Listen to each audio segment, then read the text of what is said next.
of those 10 things you've mentioned, could you now tell us which is considered to be the most serious and sinful act which invalidates the fast? The act which is the most sinful and most serious amongst all of them which invalidates the fast, it is sexual intercourse.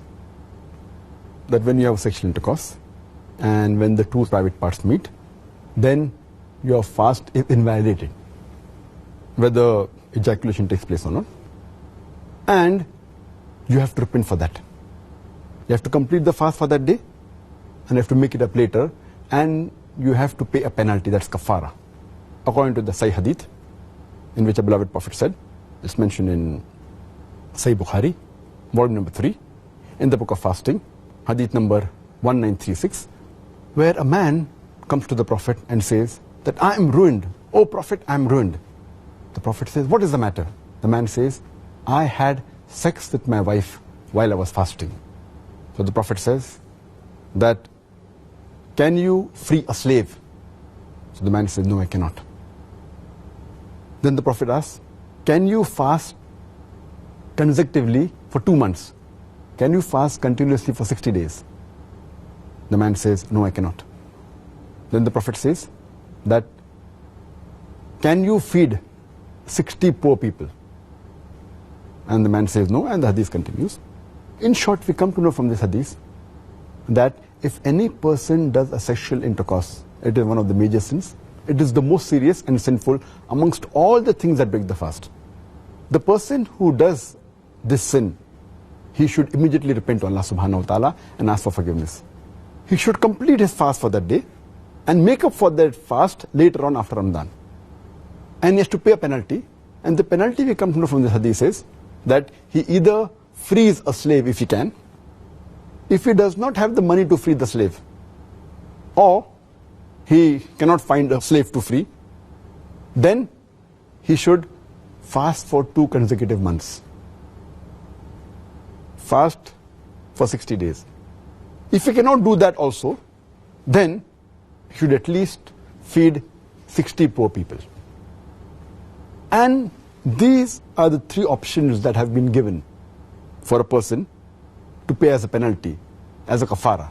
But if a person can do the first thing, he should not jump to the second or the third. The first is freeing a slave.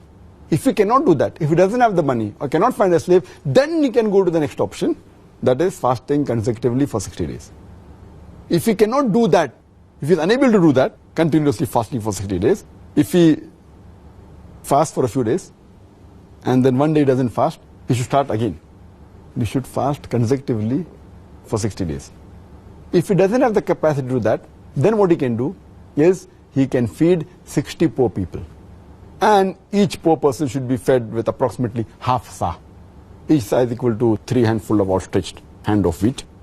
So half sa per person, or the food that is there of the land. So 60 poor people you should feed. This is the kafara, the penalty for a person who breaks a fast by having a sexual intercourse. The amount of food, just to clarify that, for my own benefit, if you like. Do you think that that's equivalent to about a day's food, approximately? Yes, in short, it should be a day's food that's normal in that land. It may change in America, it may change in UK, it may change in India. But at that time, it was like one of these says that one man requires half sa of meat. And each sa of meat is outstretched, 2 hands is outstretched. And the amount of wheat that comes in, that's equal to sa. So half of 3. The other hadith says that 1 mud of meat, that is equal to 1 outstretched hand of wheat. The other hadith says that equivalent to fill a poor man's appetite, his stomach.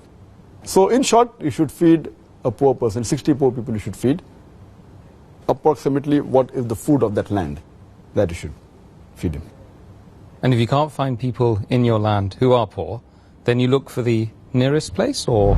Yes, anyway. And that's difficult in today's world that you cannot find 60 people to feed. I don't know any place in the world where you cannot find 60 people to feed. It may not be a locality, but if you just go to the next locality in your city, surely, in your country, surely you can find.